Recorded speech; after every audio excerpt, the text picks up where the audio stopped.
Hello दोस्तों, स्वागत है आपका प्रिपोनीफाई चैनल में। और आज हम डिस्कस करेंगे यूपी पीसीएस 2026 के सिलेबस और पेपर पैटर्न के बारे में। जैसा कि पता है आपको, ऑफिशियल कैलेंडर 30 जनवरी 2026 को रिलीज़ हो चुका है।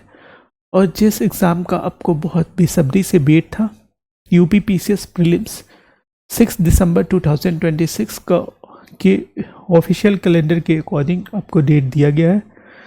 अभी हमारे पास बहुत सारे मंथ्स हैं, फेब, मार्च, अप्रैल, मई, जून, जुलाई, अगस्त, सितंबर, अक्टूबर, नवंबर, अप्रॉक्स 8 to 9 मंथ हैं।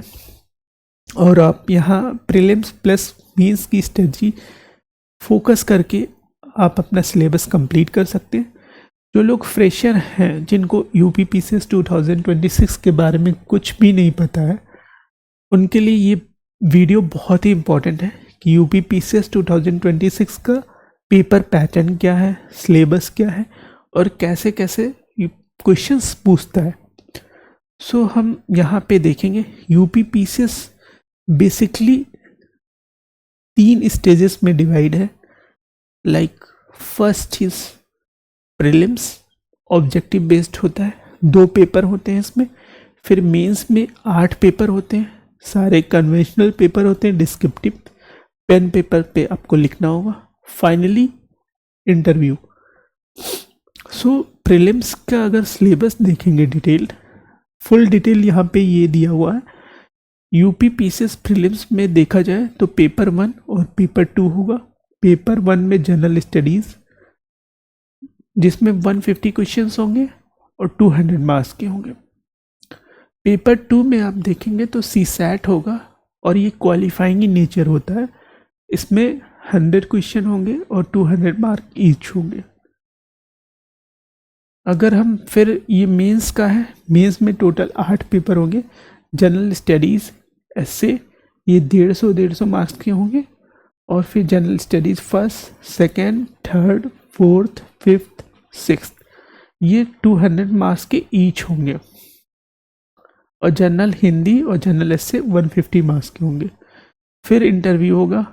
मेंस में सिलेक्शन के बाद आपका इंटरव्यू होगा। इंटरव्यू 100 मार्क्स का होगा। मीन्स 3 घंटे का एक पेपर होता है। मीन्स आपको 3 घंटे एग्ज़ाम में बैठने होंगे। टोटल 1500 मार्क्स का होगा।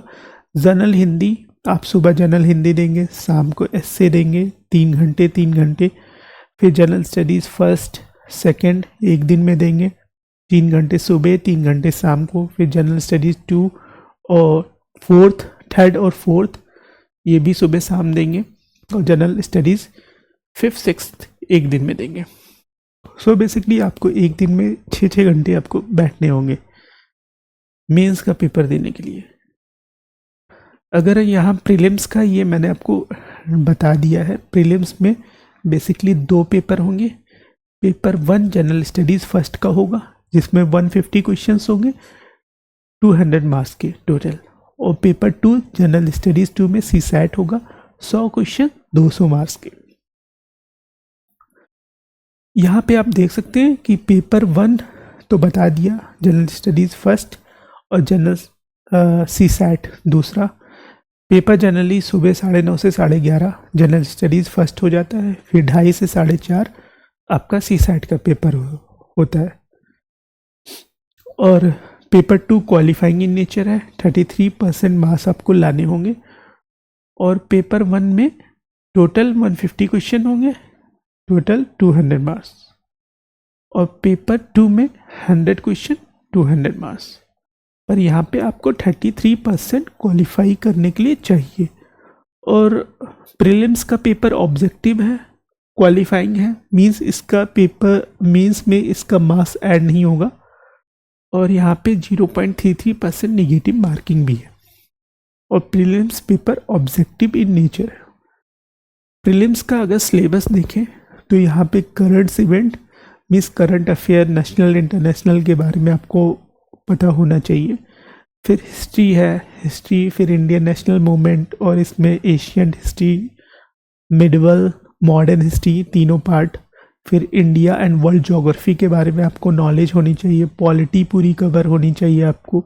गवर्नेंस, इकोनॉमिक्स के सारे टॉपिक्स अंडरस्टैंडिंग होनी चाहिए।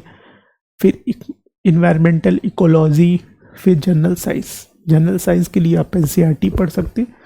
और अब एवरीडे जो ऑब्जर्वेशंस होते हैं, जो भी डेली लाइफ्स के साइंस से रिलेटेड, वो भी क्वेश्चंस इसमें पूछे जाते हैं। और एक और है यूपी जीके, आपका यूपी जीके भी इसमें इंक्लूड कर लीजिए। अगर हम पिछले साल की पेपर की पैटर्न की बात करें, 2025 में जो पेपर हुआ था, तो ये मैंने कुछ एनालिसिस की है।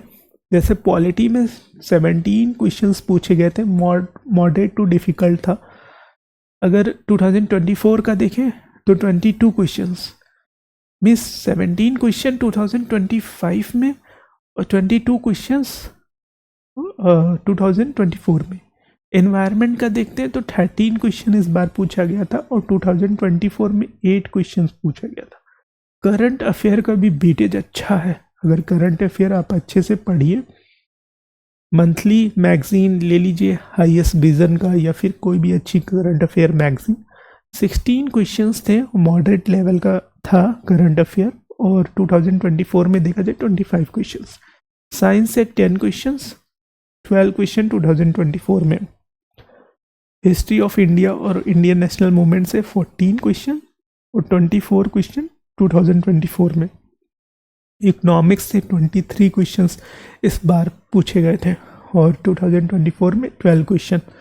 गवर्नमेंट स्कीम्स से, जो करंट में बहुत सारी स्कीम्स आती हैं, उससे 14 क्वेश्चंस और 3 क्वेश्चंस 2024 में।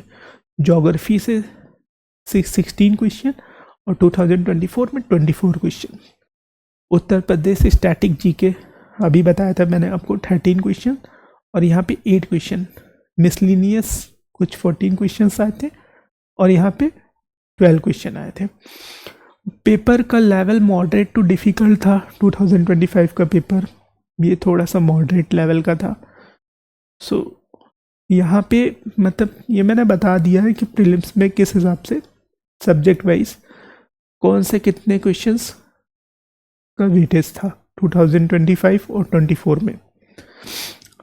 सीसैट का सिलेबस है, ये आप देख सकते हैं। कॉम्प्रिहेंशन पूछा जाता है, interpersonal skill including communication skills पूछे जाते हैं, लॉजिकल रीजनिंग और एनालिटिकल एबिलिटी पूछी जाती है, decision making and problem solving होते हैं, जनरल मेंटल एबिलिटी होता है, means reasoning, elementary mathematics like aptitude 10th level का, और फिर जनरल इंग्लिश 10th लेवल का और जनरल हिंदी 10th लेवल का। ये सारे पीडीएफ्स हम आपको अपने टेलीग्राम पे शेयर कर देंगे। आप मैथ का सिलेबस देख सकते हैं, एप्टीट्यूड का, number system, ratio and proportion, percentage, profit and loss, simple and compound interest, work and time, speed time distance, algebra के कुछ टॉपिक्स हैं, set theory, factor of polynomial, geometry के टॉपिक्स देख सकते हैं, स्टैटिक्स पूछा जाता है। ये 10th लेवल की हिंदी आती है और 10th लेवल की इंग्लिश आती है। हिंदी में देख सकते हैं हिंदी वर्णमाला, विराम चिन्ह, शब्द रचना, शब्द रूप, संधि समास, क्रियाएं, अनार्थी शब्द, विलोम शब्द, पर्यायवाची, मुहावरे, लोकोक्तियाँ, तत्सम तद्भव, देशज विदेशी शब्द, वर्तनी, अर्थबोध, हिंदी भाषा के प्रयोग में होने वाली अशुद्धियाँ, उत्तर प्रदेश की प्रमुख बोलियाँ। कॉम्प्रिहेंशन इंग्लिश में देख सकते हैं active passive, part of speech में नाउन, प्रोनाउन, एडजेक्टिव, एडवर्ब के बारे में नॉलेज होना चाहिए आपको, ट्रांसफॉर्मेशन ऑफ सेंटेंस के बारे में knowledge, direct and indirect speech, punctuation and spellings, word meanings, vocab, idiom and phrase, fill in the blanks. इतने सारी चीज़ों की आपको नॉलेज होनी चाहिए जनरल इंग्लिश और जनरल हिंदी में। और ये क्वालिफाइंग है तो आप देख सकते हैं प्रीवियस ईयर के अकॉर्डिंग, उस हिसाब से पढ़ सकते हैं। अब मेंस एग्ज़ाम अगर आप प्रीलिम्स क्वालिफाई कर लेते हैं, फिर then you go for mains examination.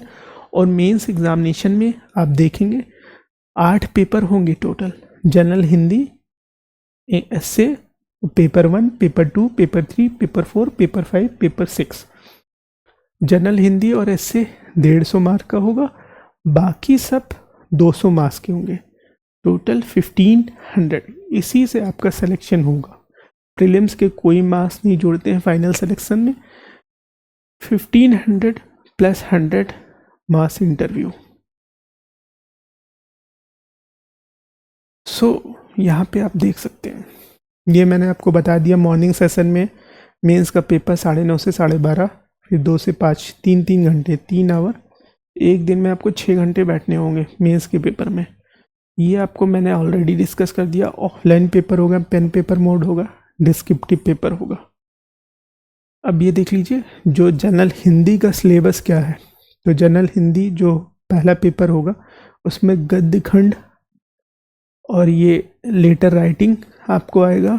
शब्द ज्ञान का प्रयोग होना चाहिए, उपसर्ग, प्रत्यय, विलोम शब्द, वाक्यांश के लिए एक शब्द, वर्तनी, वाक्य शुद्ध, मुहावरे, इतनी चीज़ें पता होनी चाहिए।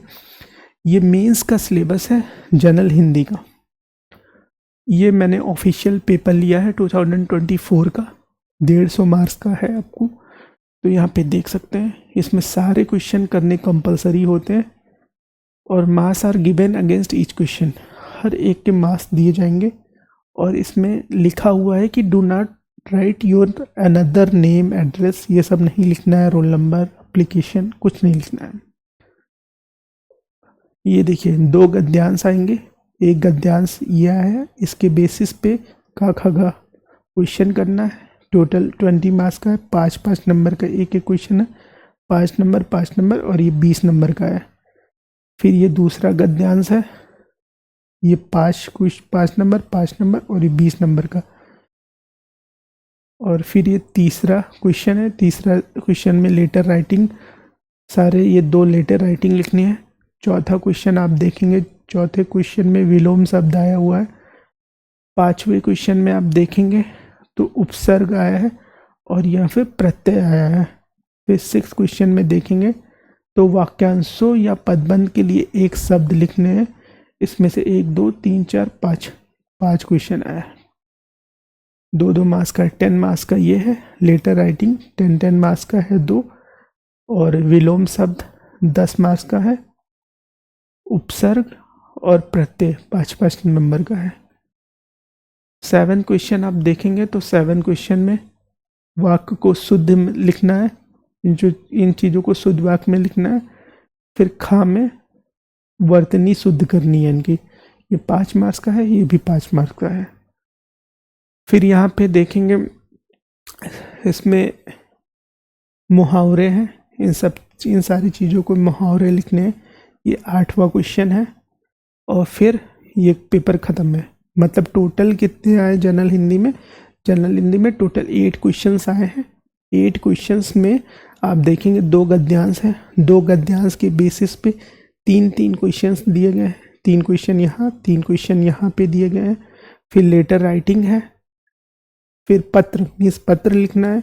फिर विलोम शब्द चौथे क्वेश्चन में। 5वें क्वेश्चन में उपसर्ग प्रत्यय के बारे में पूछा गया है। फिर वाक्यांश के लिए एक शब्द लिखना है। 6ठा क्वेश्चन हो गया। 7वें क्वेश्चन में वाक्यों को शुद्ध लिखना है और 8वें क्वेश्चन में मुहावरे हैं।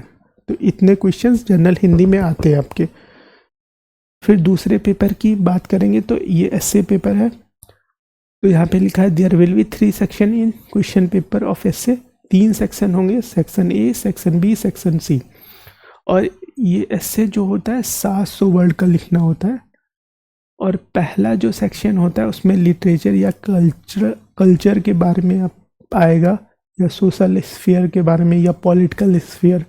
सेक्शन बी जो रहता है वो साइंस से रिलेटेड रहता है, या फिर इन्वायरमेंट, टेक्नोलॉजी, या फिर इकोनॉमिक स्फीयर, या फिर एग्रीकल्चर, इंडस्ट्री या ट्रेड। अगर तीसरा सेक्शन देखेंगे तो जनरली नेशनल और इंटरनेशनल इवेंट्स है, लाइक करंट अफेयर, या फिर कोई नेचुरल कैलेमिटीज़, लैंडस्लाइड, अर्थक्वेक, या फिर ड्रॉट, या फिर नेशनल डेवलपमेंट में।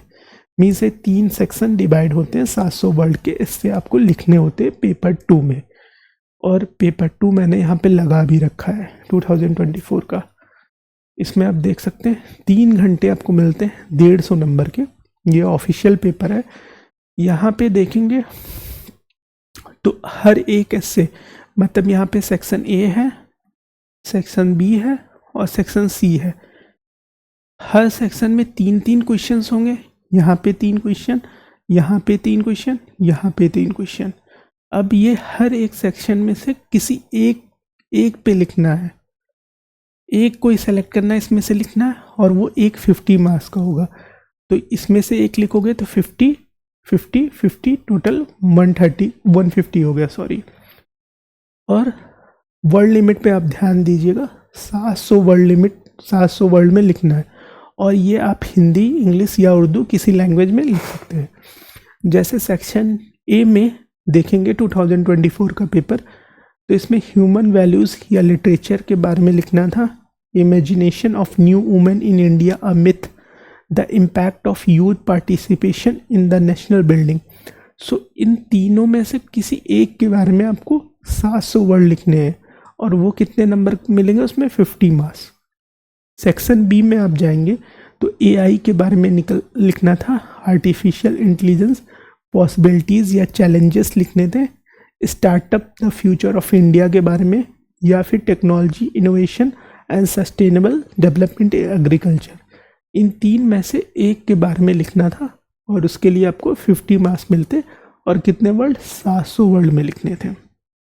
सेक्शन सी में जाएंगे आप, तो सेक्शन सी में इन तीन में से एक कोई आपको ऐसे लिखना होगा, India rising popularity on international platform, या फिर ग्लोबल वार्मिंग के बारे में, a threat to the future, या फिर Indian economy and make in India. इसमें से एक कोई आप चॉइस करेंगे जिसका 50 मार्क्स होगा, और कितने? 700 वर्ड के लिखने होंगे। तो हमने जनरल स्टडीज़ और जनरल हिंदी के बारे में जनरल हिंदी और एसए के बारे में डिस्कस कर लिया। अब general GS 1, GS 2, GS 3, GS 4, GS 5 और जीएस 6 इस चीज़ के बारे में डिस्कस करेंगे। तो यहाँ पे देख सकते हैं कि जो GS1, GS2, GS3, GS4, GS5, GS6 जो पेपर होंगे, उसमें हर GS सेक्शन में 20 क्वेश्चन होंगे, और 20 क्वेश्चन में से 2 सेक्शन होंगे, मतलब 20 क्वेश्चंस होंगे। 20 क्वेश्चन में एक सेक्शन होगा सेक्शन ए, सेक्शन बी। इसमें शॉर्ट क्वेश्चंस लिखने रहेंगे, शॉर्ट आंसर्स लिखने रहेंगे, इसमें लॉन्ग आंसर्स लिखने रहेंगे। यहाँ पे लिखा हुआ है, मतलब एक, अगर जनरल स्टडीज़ एक पकड़ लोगे तो उसमें सेक्शन ए होगा, और सेक्शन, जैसे यहाँ पे GS1 के बारे में मैं बता देता हूँ। GS1 में 20 क्वेश्चंस होंगे, उसमें पार्ट ए होगा, पार्ट बी होगा। तो पार्ट ए में शॉर्ट आंसर क्वेश्चंस लिखने हैं, जो 8 मार्क के होंगे, हर एक क्वेश्चन 8 मार्क का होगा, और 125 वर्ड लिमिट होगी इसकी। और सेक्शन बी में जाएंगे तो ये लॉन्ग आंसर क्वेश्चंस होंगे, इसमें 10 क्वेश्चन इसमें भी होंगे, और ये 12 नंबर के होंगे, इसमें 200 वर्ड लिमिट होगा। तो अप्रॉक्स आपको इतनी टाइमिंग लेके चलनी है, 6 से 8 मिनट हर क्वेश्चन को देने हैं। मीन्स आप 6 से 8 मिनट में 125 आपकी वर्ड लिमिट होनी चाहिए। ऐसा आपको प्रैक्टिस करना है मेंस के लिए। और अगर लॉन्ग आंसर क्वेश्चन का देखें तो आपकी 200 वर्ड लिमिट लिख लेना चाहिए आपको, 9 से 11 मिनट पर क्वेश्चन में। अगर हम देखेंगे जनरल स्टडीज़ फर्स्ट के पेपर के बारे में, तो यहाँ पे देखेंगे इसमें बेसिकली क्या पूछा जाता है, हिस्ट्री। तो हिस्ट्री में आपको history of India and culture, basically यहाँ पे इंडिया कल्चर के बारे में आपको लिखना होगा। इंडिया कल्चर बेसिकली अगर कल्चर देखा जाए तो कल्चर इंडस वैली का, फिर देखा जाए वैदिक लिटरेचर का, ये प्रीवियस ईयर में पूछे गए हैं, या फिर मौर्यन, या फिर गुप्ता। और अभी संगम का भी आपको पता होना चाहिए, संगम का भी इस बार पूछा था आर्ट एंड कल्चर में। तो इतने चीज़ें आपको टॉपिक्स पे क्लियरिटी होनी चाहिए। History of Indian culture, History of Indian culture will be cover the silent aspect of art form, literature and architecture of Asian to modern times. This means कि Indus valley का आपको culture पता होना चाहिए, वैदिक literature, Mauryan, Gupta, संगम, ये सब। और मॉडर्न हिस्ट्री है जो आपको यहाँ पे 1757 से 1947 तक का पढ़ना है बस।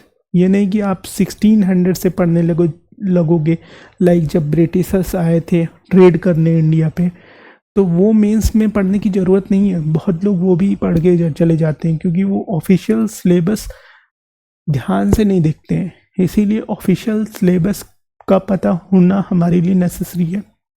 तो 1757 से 1947 एडी तक का आपको सिर्फ मॉडर्न हिस्ट्री पढ़ना है। और उसमें साइंटिफिक इवेंट्स क्या हुए, पर्सनालिटीज़ के बारे में पढ़ना है। जैसे पर्सनालिटीज़ लाइक सिग्निफिकेंट इवेंट्स में ले लीजिए आप 1857 का रिवोल्ट, और फेमस पर्सनालिटीज़ में आप ले लेंगे लाइक महात्मा गांधी, जवाहरलाल नेहरू के बारे में, सरदार पटेल की बारे में, भगत सिंह के बारे में, लाला लाजपत के बारे में, बाल गंगाधर तिलक के बारे में।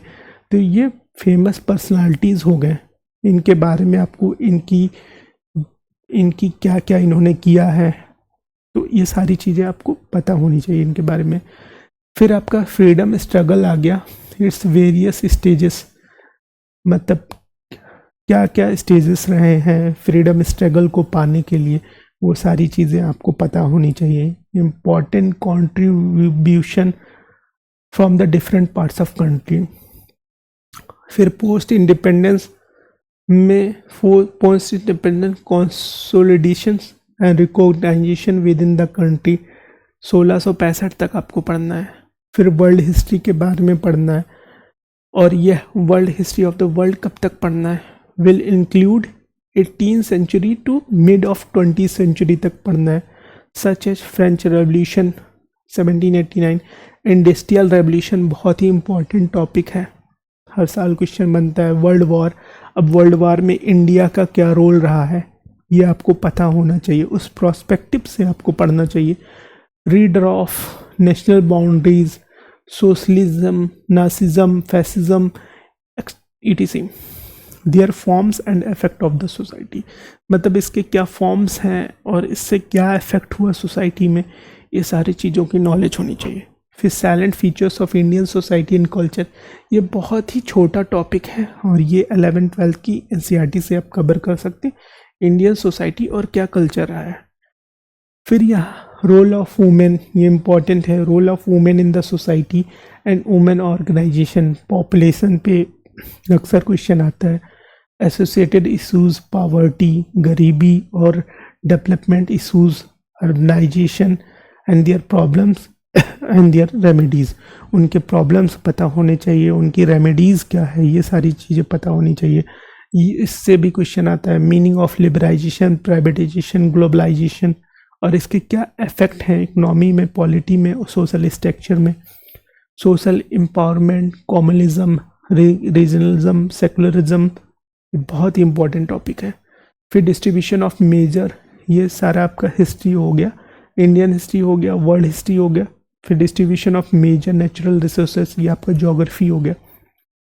डिस्ट्रीब्यूशन आपको पता होना चाहिए major natural resources of the world, water, soil का, फॉरेस्ट का, in reference to south and south east Asia, with reference to India, सारी चीज़ें जो है इंडिया के प्रोस्पेक्टिव में आपको पता होनी चाहिए।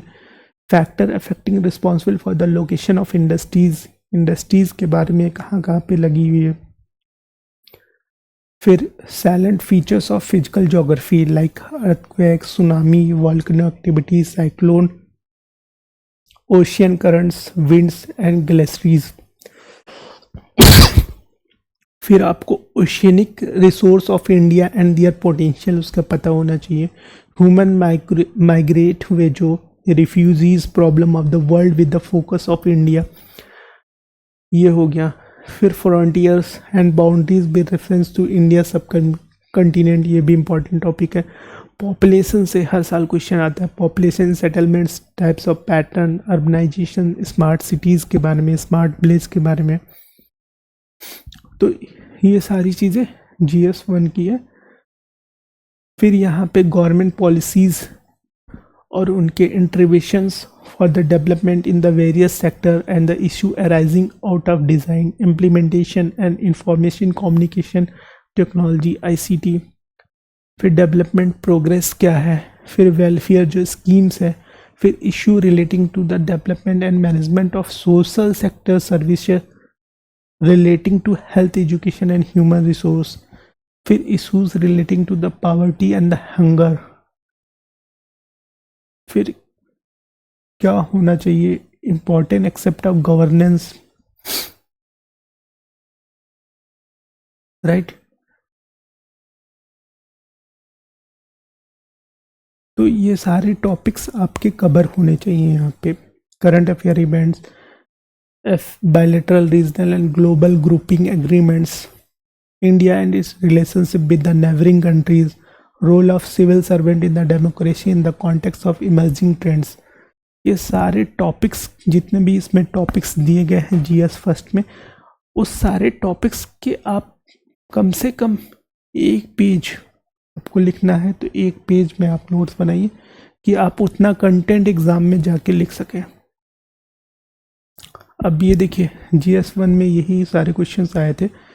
लाइक अब देखेंगे यहाँ पे 10 क्वेश्चन यहाँ और 10 क्वेश्चन यहाँ section A.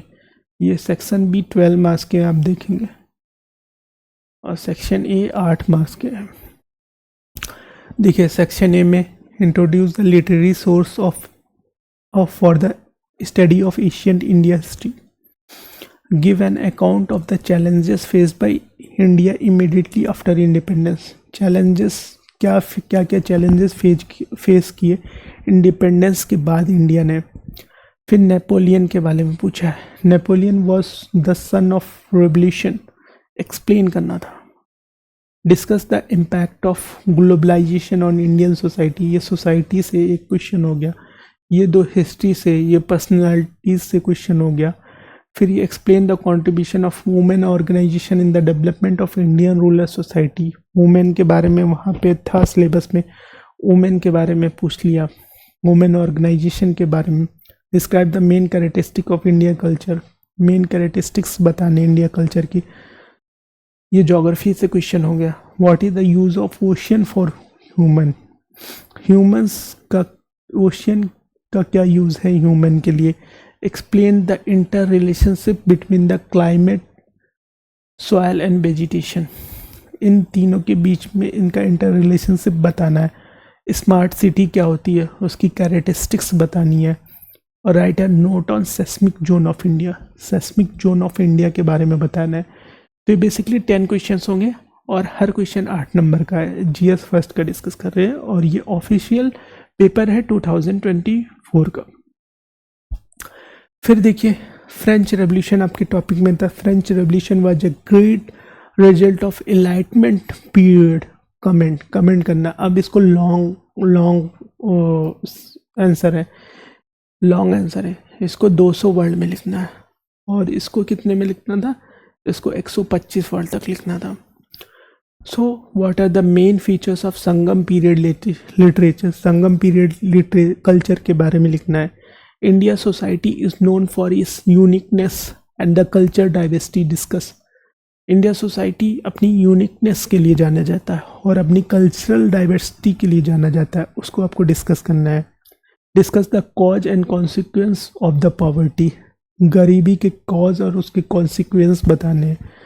How is the growing regionalism in the India affecting the economy and polity, explain करना है कि इंडिया में रीजनलिज्म कैसे ग्रो हो रहा है और वो इकोनॉमी और पॉलिटी को कैसे अफेक्ट कर रहा है।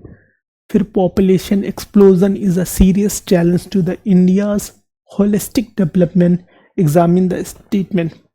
पॉपुलेशन जो एक्सप्लोजन हो रहा है, जो पॉपुलेशन बहुत तेज़ी से बढ़ रहा है, वो एक सीरियस चैलेंज है इंडिया के लिए डेवलपमेंट के प्रोस्पेक्टिव से। तो उसको एग्जामिन करना है, उसकी क्या उसको कैसे कम किया जा सकता है या फिर उसको कैसे, उसके क्या प्रो कॉन्स हो सकते हैं। फिर throw light on the concept of smart village in the India and describe the main features of smart village. Smart village के बारे में आपको पता होना चाहिए। तो स्मार्ट विलेज के बारे में अगर आपने एक पेज लिख रखा है कॉपी में, तभी आप एग्ज़ाम में जाके लिख पाएंगे। फिर ये 90th क्वेश्चन आप देखोगे। फिर बायोडाइवर्सिटी के बारे में पूछा। Biodiversity conservation of forest and water bodies in India is essential to maintain ecological balance, explain in detail. फिर discuss the characteristics cause and effect of tsunami with example. Tsunami के characteristics क्या है, cause क्या है और उसके effect क्या है, एग्जाम्पल के साथ आपको डिस्कस करना है। ये GS1 का पूरा सिलेबस हो गया। तो GS1 में आपको 10 long, 10 short, 10 long, short questions मिले हैं और 10 लॉन्ग। शॉर्ट्स 2 थे, वो 8 क्वेश्चन नंबर के हैं, लॉन्ग 12 नंबर के हैं। इसको 125 वर्ड लिखना था और इसको 200 वर्ड लिखना है। और इसमें बेसिकली हिस्ट्री, ज्योग्राफी, सोसाइटी, ये 3 चीज़ था। अब GS2 की बात करेंगे। तो GS2 में क्या क्या आता है पहले आप समझ लीजिए। GS2 में मैं आपको बता देता हूँ। GS2 जो है,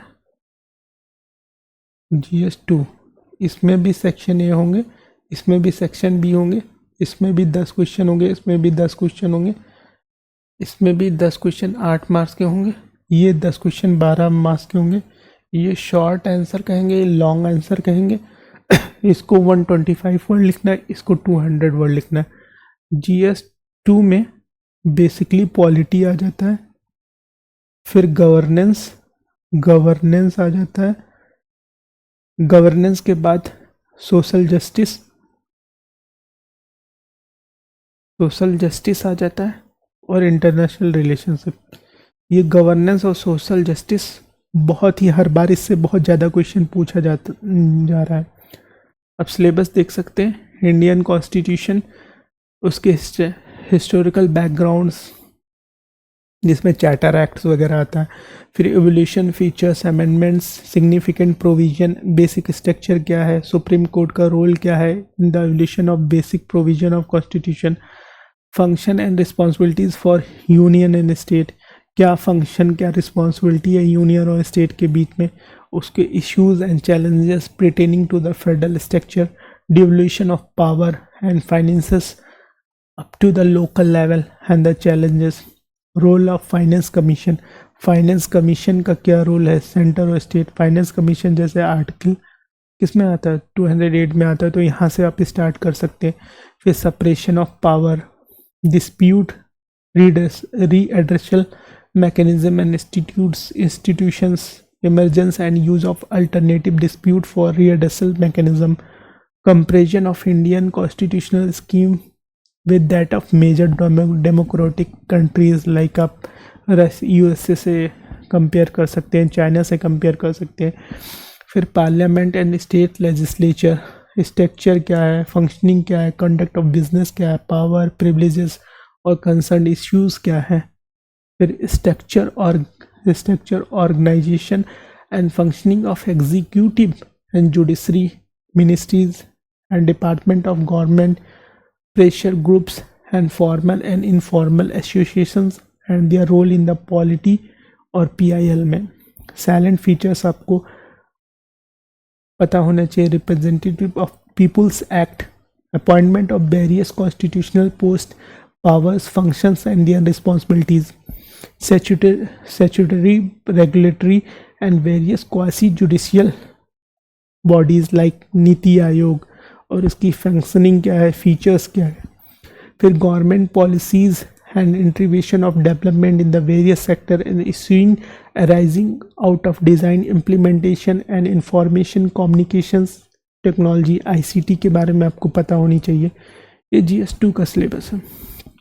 फिर गवर्नमेंट पॉलिसीज़ के बारे में पता हो जाए, डेवलपमेंट प्रोसेस, वेलफेयर स्कीम्स, बहुत सारे जो स्कीम्स आते हैं issues relating to the development and management of social service relating to health, education और human resources. फिर issues relating to the poverty and the hunger, their implications of body politics, ठीक है. Role of civil services in the democracy, ये भी पता होना चाहिए. तो यहाँ से आप देखेंगे, अगर GS2 के पेपर के बारे में बात करेंगे तो GS2 का पेपर यहाँ पे है. अब GS2 के पेपर में अगर आप बात करेंगे तो यहाँ पे भी मैंने बताया कि 2 सेक्शन में डिवाइड है, सेक्शन 1 और सेक्शन 2. सेक्शन 1 में 10 क्वेश्चन, सेक्शन बी में 10 क्वेश्चन, टोटल 200 मार्क्स के.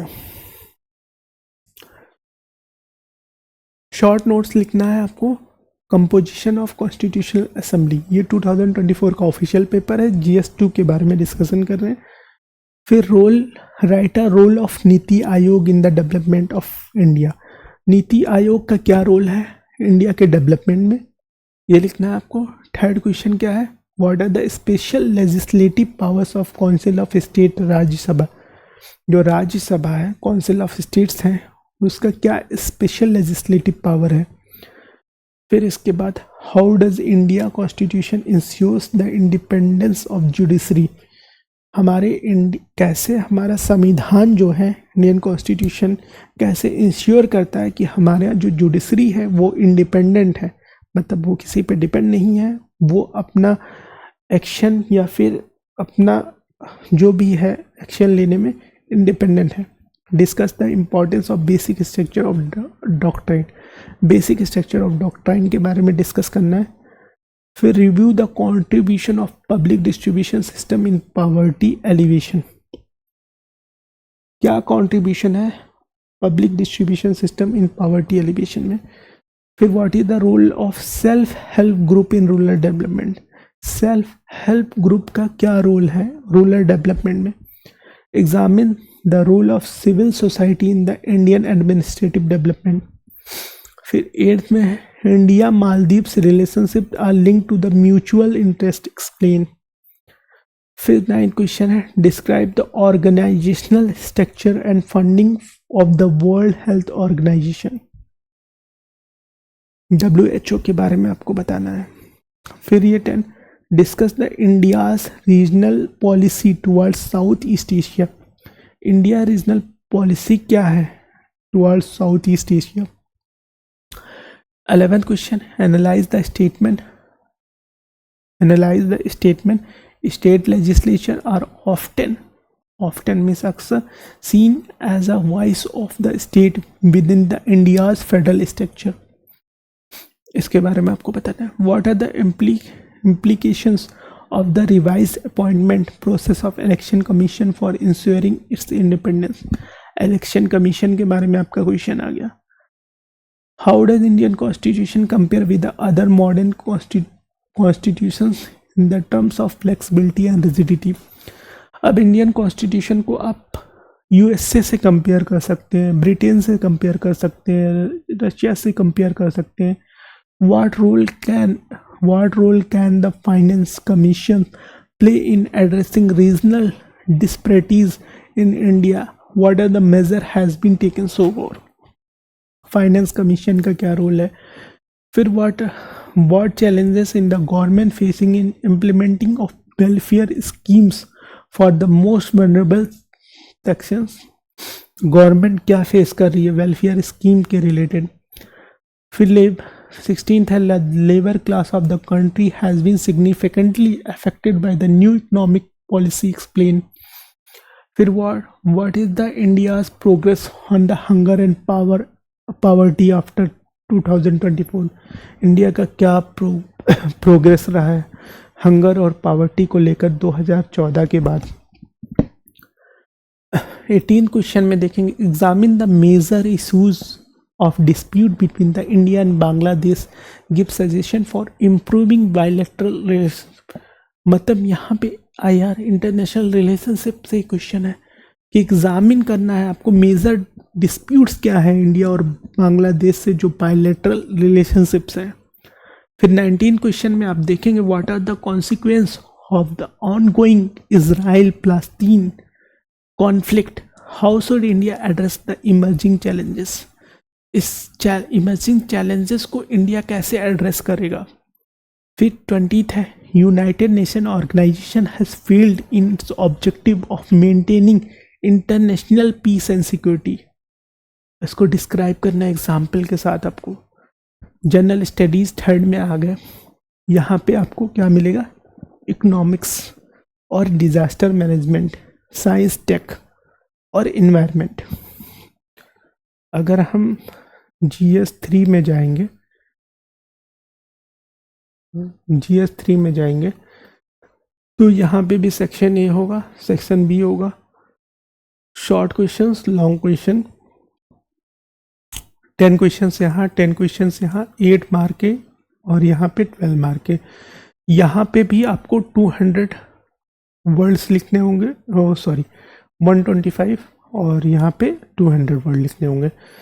GS 3rd में क्या आता है? बेसिकली इकोनॉमिक्स और आपका डिजास्टर मैनेजमेंट आता है, और फिर इसके बाद साइंस एंड टेक आता है, सिक्योरिटी और इन्वायरमेंट। इतनी चीज़ें इसमें आती हैं GS 3rd में। GS 3rd का देख लेते हैं। इकोनॉमिक्स प्लानिंग ऑफ इंडिया क्या है, नीति आयोग का क्या रोल है, फिर issue of poverty and unemployment, components of government budgets and financial budget, major crops के बारे में, फिर ये land forms of India since independence, food processing and related industries in India, scope क्या है, significance, location, up stream down stream से बहुत सारे क्वेश्चंस आते हैं। इशू यहाँ पे related to the direct and indirect farm subsidies and minimum support price, इससे बहुत सारे क्वेश्चंस आते। डायरेक्ट जो ऐसे कॉपी पेस्ट कर देता है कि इससे क्वेश्चन पब्लिक टॉपिक से, public distribution system, objectives, functioning, उसके limitations, revamping, issues of buffer stocks and food security, technologies mission in agriculture, फिर effect of liberalization, globalization on the economy and changes in the industrial policy and their effect on industrial growth, फिर infrastructure, energy, ports, roads, airports, railway के बारे में, फिर science and technology के में development उसका क्या है और application in everyday life, in national security and India's science and technology policy, achievements of Indian in the science and technology, developments of new technology, transfer of technology, develop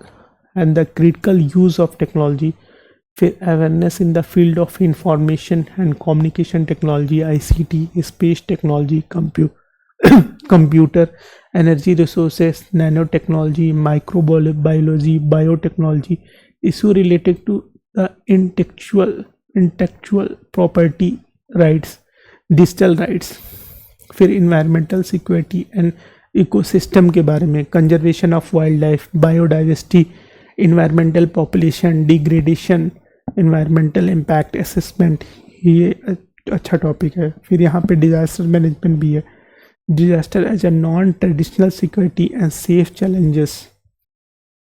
challenges of international security, issues of nuclear causes and spread of extremism, communication networks, role of media and social networking, basic of cyber security, money laundering and human trafficking। हम यहाँ पे GS को एक एक लेके और GS paper 1 से discussion करेंगे कि उसके लिए कौन सी बुक और कैसे आपको तैयार करना है। India's international security and challenges, terrorism, corruption, insurgency or organized crime, role and kind mandate for security forces, higher defense organization in India। So यहाँ पे पेपर 3rd आप देख सकते हैं, ये पेपर 3rd का है, सेम वही चीज़ है। इसमें भी सेक्शन 1 सेक्शन ए होगा, सेक्शन बी होगा। सेक्शन ए में 10 क्वेश्चन होंगे, सेक्शन बी में भी 10 क्वेश्चन होंगे, और सेक्शन ए में आपका 8 नंबर का होगा, सेक्शन बी 12 नंबर का होगा।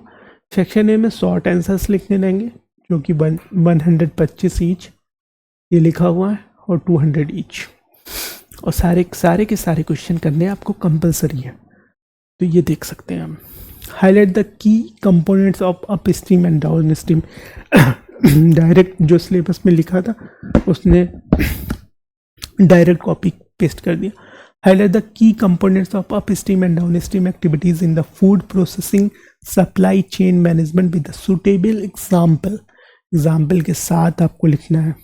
डायग्राम्स, GS1 में आप डायग्राम्स यूज़ कर सकते हैं, फ्लो चार्ट्स यूज़ कर सकते हैं, ज्योग्राफी में मैपिंग यूज़ कर सकते हैं। तो हम एक एक पेपर को डिटेल में भी डिस्कस करेंगे। फिर give a brief account of measures adopted by the government of India to provide educate credits to the farmers. ये दूसरा क्वेश्चन हो गया।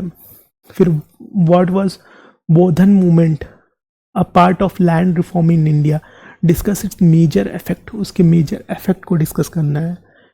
फिर how does the new economic policy change the structure of employment in the India, जो नई economic policy है वैसे वो कैसे चेंज कर दी है in employment in the India, उसको डिटेल में डिस्कशन करना है आपको। फिफ्थ क्वेश्चन है India is experiencing the phase of population dividend in this context, discuss the measures adopted by the government to tackle approximately the problem of unemployment in the country. Sixth question है what are the major initiatives of government of India for promoting technology based solution for the rural upliftment. फिर seven question है what is the digital arrest, digital arrest के बारे में आपको बताना है। What are the states most affected by the problem of digital arrest in the India in the last 3 years. Last 3 years में बहुत सारे लोग अरेस्ट हुए। Mention the effects measure taken by the government of India ने उससे क्या measures लिए हैं उसके खिलाफ। तो आपको करंट से भी रिलेट करके आपको सारी चीज़ें लिखनी होगी। Describe the role of artificial intelligence in the safety and security during the disaster management. Artificial AI का क्या इम्पोर्टेंट रोल है in the field of safety and security during the disaster management. Mention the role of Indian defence research and development organization in the Indian security setup. क्या role है Indian defence research और development organization का Indian security setup में। फिर 10th question है outline the major challenges faced by the coast guard of India and explain the efforts taken to deal with them. Major challenges face by, क्या major challenges face कर रहे हैं coast guard of India, उसके efforts को यहाँ पे explain करना है।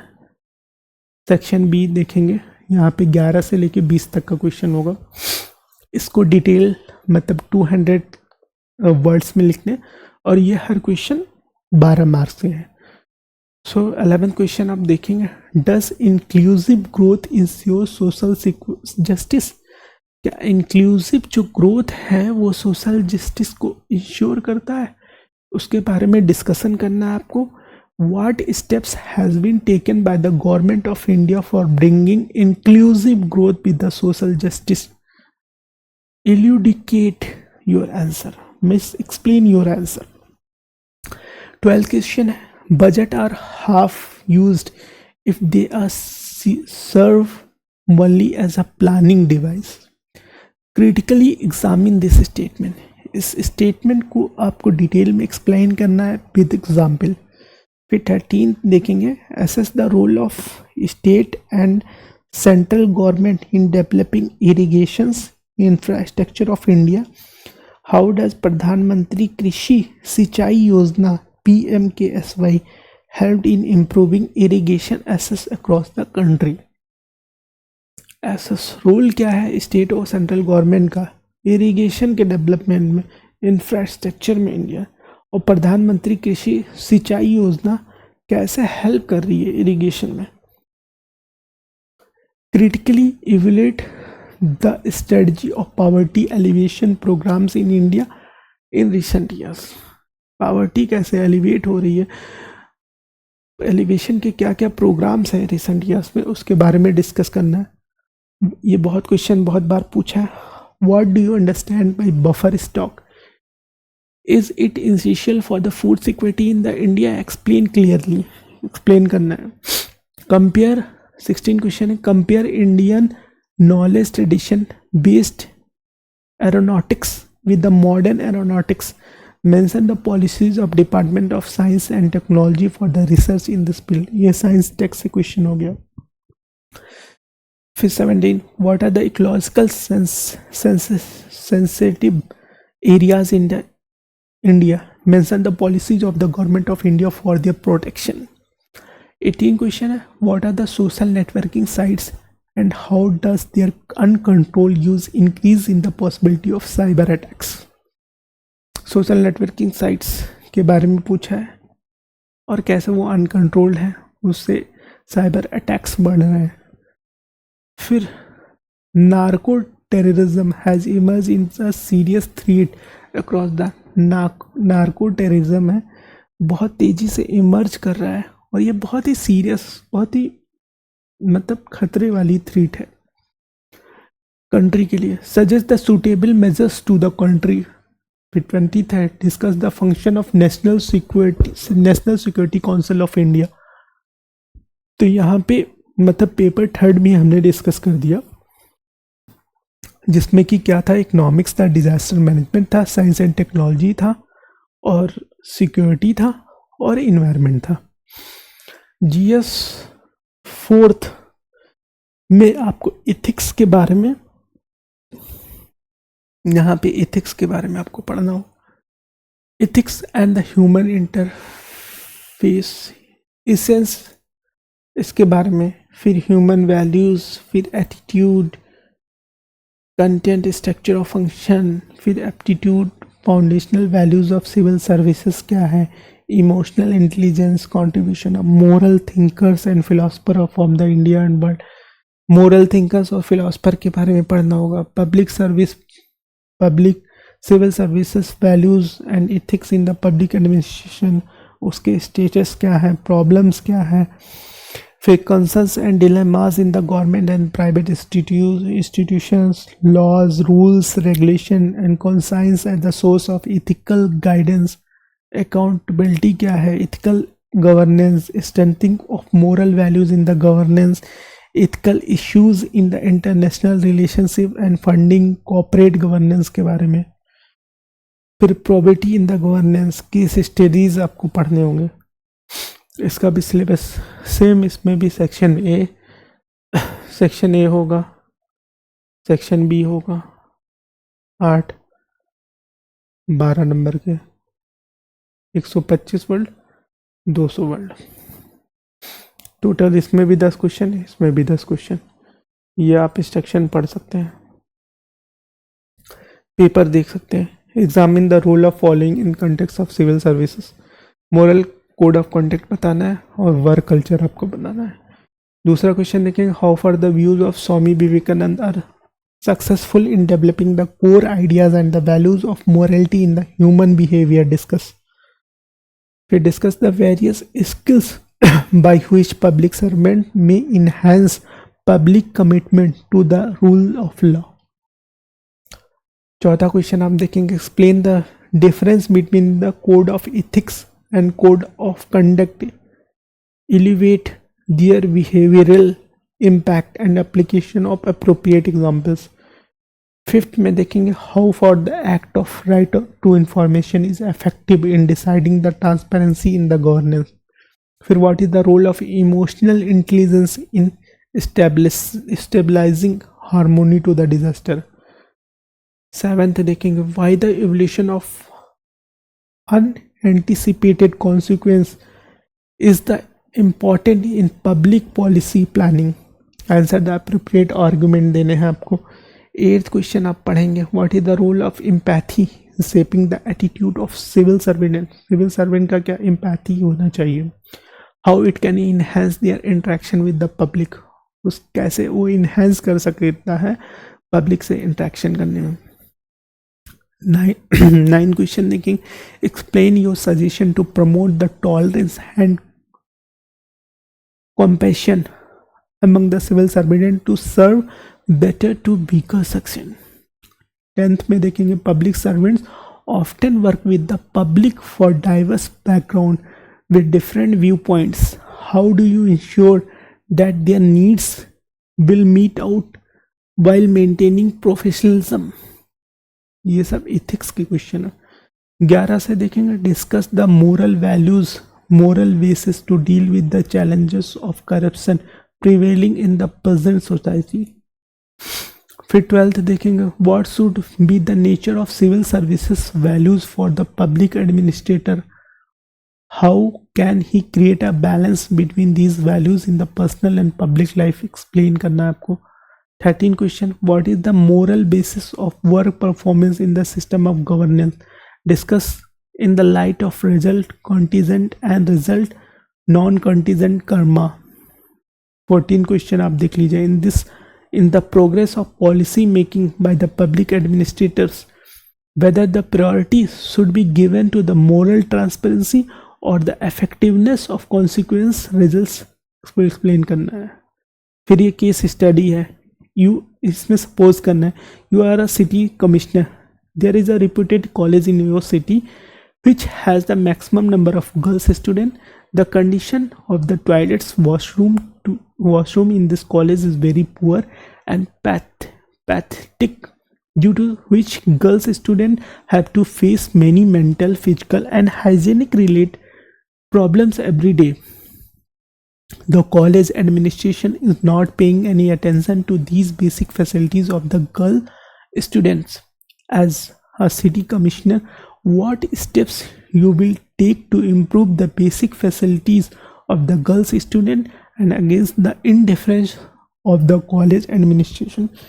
अब आपको यहाँ पे एक केस स्टडी गया है कि आप सिटी मैनेजर हैं सिटी कमिश्नर हैं और बहुत ही रेप्यूटेड कॉलेज है आपकी सिटी में, उसमें बहुत मैक्सिमम नंबर ऑफ गर्ल्स हैं और वहाँ की टॉयलेट वॉशरूम की कंडीशन बहुत ही प्योर है, पैथेटिक है, तो उससे बहुत ही गर्ल्स लोग बहुत ही मेंटल, फिजिकल और हाइजेनिक रिलेट प्रॉब्लम फेस कर रही हैं, तो आप उस चीज़ से कैसे डील करोगे. फिर यहाँ पे critically evaluate the role of society in shaping and internationalizing political attitudes. फिर as an administrator, develop an intervention program for the attitude change in the corruption free India. मतलब आप एज अ एडमिनिस्ट्रेटर कैसे corruption free India करेंगे. What are the key differences between the ethics in the private relationship, family, friendship and public relationship, business and politics, explain करना है आपको. A person's real behavior was contrary to the person attitudes toward a specific subject. Do you agree with the statement? क्या आप agree हैं? Answer with the suitable argument. फिर ये 20 दिखा है. An environmental movement led by the youths gained popularity through social media rallies and collaboration with the influencers and scientists. With time, the movement gained public support and led the government to propose changes in the policy. What will be your stand to cope with the situation as a civil servant? फिर general studies 5th पे आ गए हैं हम, और general 5th और 6th optional आपका इसमें UP के बारे में आपको पूछा जाएगा. General 5th paper is easy but as compare to general 6 paper आपका थोड़ा सा टफ है क्योंकि वहाँ पे आपको करंट से रिलेशन करना है. तो यहाँ पे history and civilization, culture and Asian city of UP के बारे में पूछेगा. आर्किटेक्चर कैसा है, signification, mentality, museum, archives, archaeology क्या है, यूपी की कंट्रीब्यूशन क्या रहा है यूपी का in pre and post 1857 freedom struggle India में, इमिनेंट फ्रीडम फाइटर्स कौन से और पर्सनालिटीज़ कौन से हैं यूपी के, rural, urban and tribal issues क्या है, social structure, festival, fairs, music, folk dances, literature, language, social customs क्या है यूपी के, पॉलिटिकल सिस्टम यूपी का क्या है, governor, chief minister, council of minister, state assembly, state council, central state का क्या रिलेशन है, public service commission, auditing, advocate general, high court and jurisdiction in UP, special state selection criteria क्या है, official language, constitution fund, constituency fund, political parties and state election in commission of UP, local self government कैसा है, urban Panchayati Raj, public policy, right related issues in UP, good governance, irradiation of corruption, Lokayukta, citizen characters, e governance, right of information, redressal policy, land reforms क्या हैं और impact UP में, issue related to the security in UP, linkage between development and spread of extremism, role of external state and interstate actor in creating challenges to the internal security through communication networks, media and social networking sites, basic rules of cyber security, money laundering and its prevention क्या है, various security forces, agencies and their mandate, security challenges and their management in border areas, linkage of organization crime and terrorism क्या है, सारा ये UP का law and order in civil defence in UP, medical and health issues क्या है UP में, state education system क्या है यूपी में, contribution of UP in development of India, क्या कंट्रीब्यूशन रहा है यूपी का डेवलप करने में इंडिया को, current affairs of UP, implementation of Jal Shakti mission and central welfare scheme in UP, NGOs of UP, issues, contribution and impact, tourism of UP, issues and prospects, emphasis on the innovation in the various fields in UP, issues and its impact on employment and the social economic development of the society.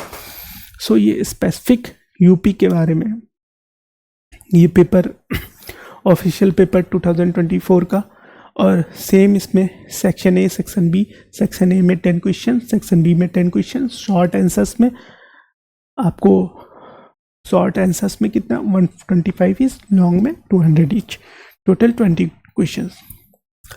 Describe the cultural significance of Prayagraj in Asian India. क्या cultural significance रहा है प्रयागराज का Asian India में, discuss करना है आपको. Question 2 है, write about the major republics located in Uttar Pradesh and their political system in the 6th century.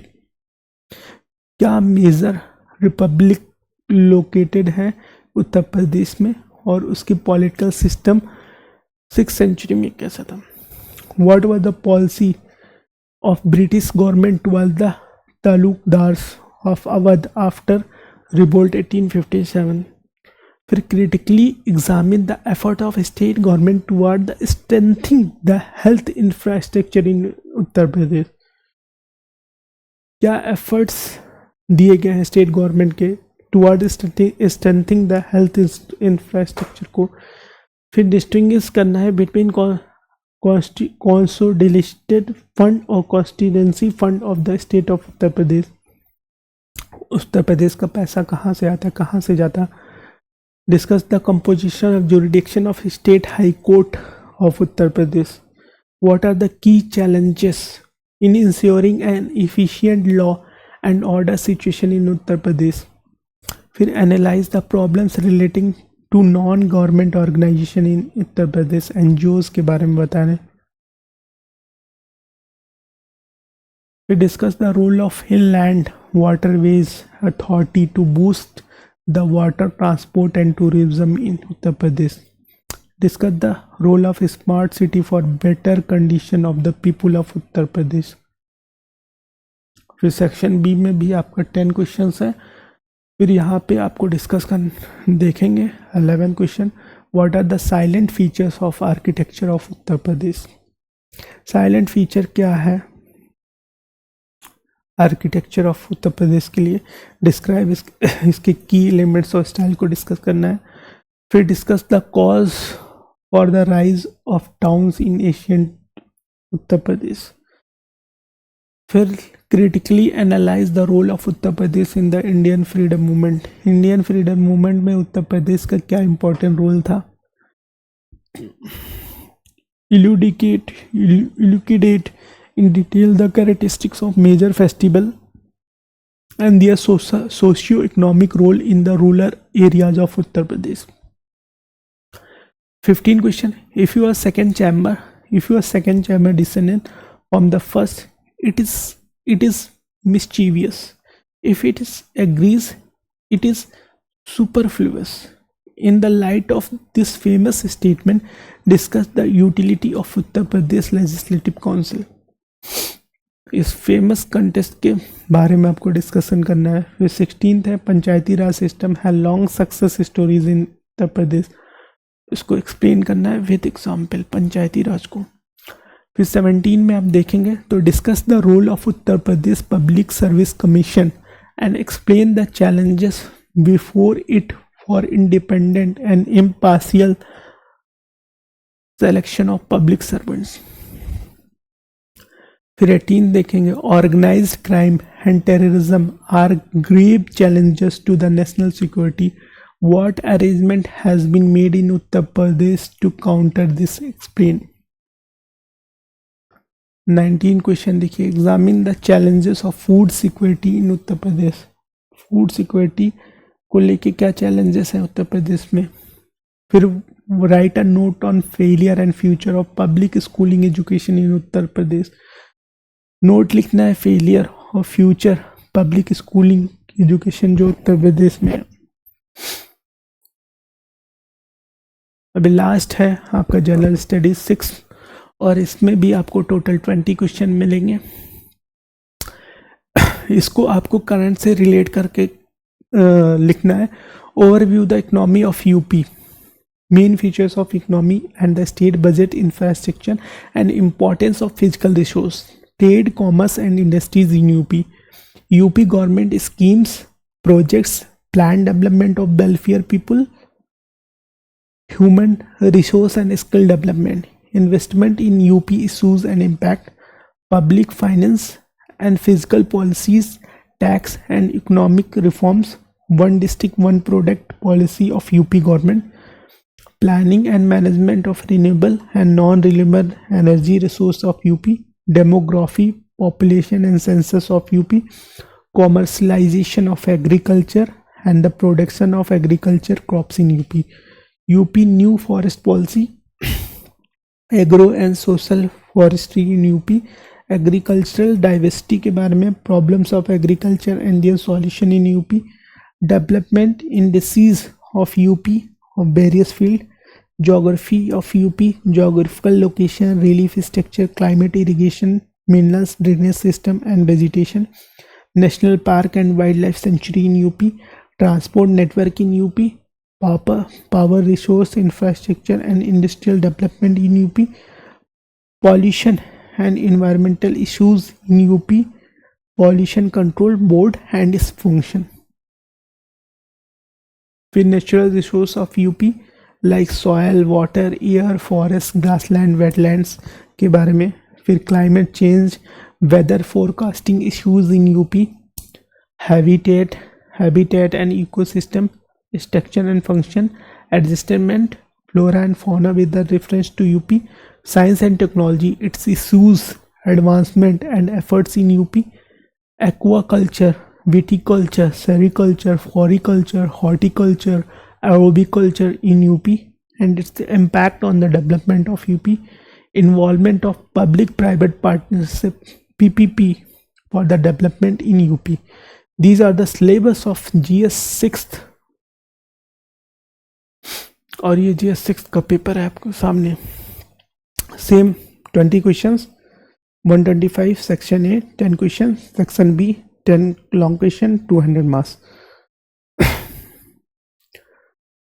Section A देख सकते हैं यहाँ पे what are the policies and programmes of the government of Uttar Pradesh to promote MSMEs. क्या policies और programme रहा है government of Uttar प्रदेश को कि प्रमोट करने के, MSMEs को प्रमोट करने के लिए.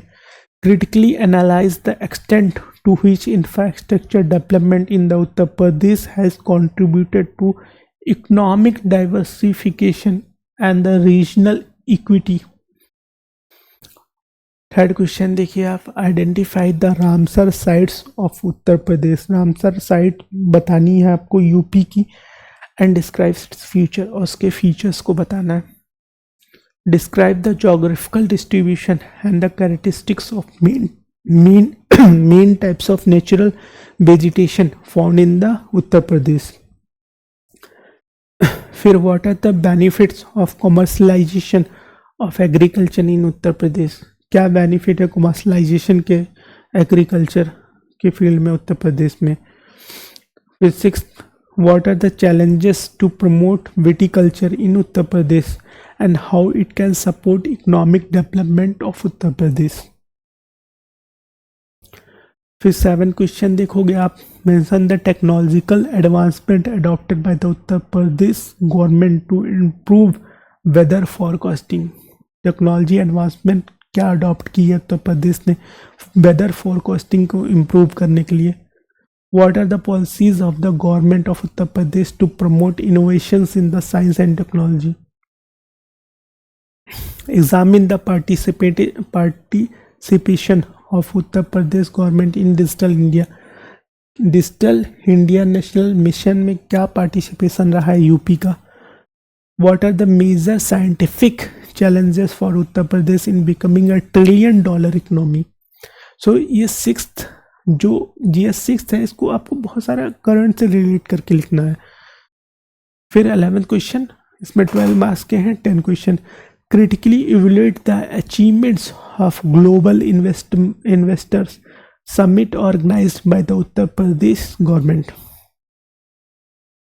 इवेल्युएट करना है अचीवमेंट क्या है ग्लोबल इन्वेस्टर जो समिट हुआ है जो उत्तर प्रदेश ने ऑर्गेनाइज किया था। Introduce the major welfare scheme in Uttar Pradesh state budget 2025-26। फिर describe the wild life sanctuaries of Uttar Pradesh. What of these sanctuaries are crucial for the conservation of endangered species. फिर divide the geographical region of Uttar Pradesh and explain their geographical economy and cultural significance. फिर how mission farmer school programme and national mission on natural farming scheme can become a key element in promoting the commercialisation of agriculture in Uttar Pradesh. Give your suggestion. 16 question, explain the problems and prospects of cultivation of flowers with reference to Uttar Pradesh. 17, describe the habitat condition flora and fauna the 3 eco zones of Uttar Pradesh. Habitat condition बतानी है flora और fauna की, और 3 eco Jones जो है उत्तर प्रदेश में। 18 question आप देखेंगे, what are the research and development achievement in the biotechnology in Uttar Pradesh. How will it help to uplift the poor section of the society. ये कैसे अपलिफ्ट करेगा पुअर सोसाइटी को। फिर 19 क्वेश्चन देखेंगे, what are the major challenges facing the production distribution and marketing of agriculture production in Uttar Pradesh. How can they be addressed by utilising science and technology development while ensuring the sustainable inclusive growth। Main challenges क्या face कर रही है production distribution marketing और agriculture products में उत्तर प्रदेश में, उसको address करना है। फिर 20 क्वेश्चन आप देखिए, what role do PPP private public partnership play in improving employability in Uttar Pradesh. How can this be strengthen to provide more job opportunities to the youth. तो ये सारे क्वेश्चंस हो गए, सारे जीएस के paper, GS 1, GS 2, GS 3, GS 4, GS 5, GS 6 के paper हमने discuss कर लिए। फिर इंटरव्यू आपका होगा, अगर मेंस में आप सेलेक्ट हो गए 100 मार्क्स के इंटरव्यू होते हैं आपके यहाँ पे, तो 1500 प्लस 100 1600 में से आपका मेरिट बनेगा। 1600 से आपका मेरिट बनेगा, तो आपको basically GS1, GS2, GS3, GS4, GS5, GS6 के बारे में सारे बारे में पेपर पता चल गया है। अब कल हम MCQs डिस्कस करेंगे। MCQ डिस्कस करते हैं 2025 के, उससे आपको पता चलेगा कि डिटेल डिस्कशन करेंगे उसके बारे में कि आपको जो 2025 में प्रीलिम्स में जो पेपर आया था वो 25 क्वेश्चंस हम डेली डिस्कस करेंगे, उसको डिटेल और फिर कैसे कैसे क्वेश्चंस आगे चल के बन सकते हैं वो भी सारी चीज़ें डिस्कशन करेंगे। सो आज के लिए थैंक यू गाइस, मिलते हैं कल हम MCQs प्रीवियस ईयर के साथ।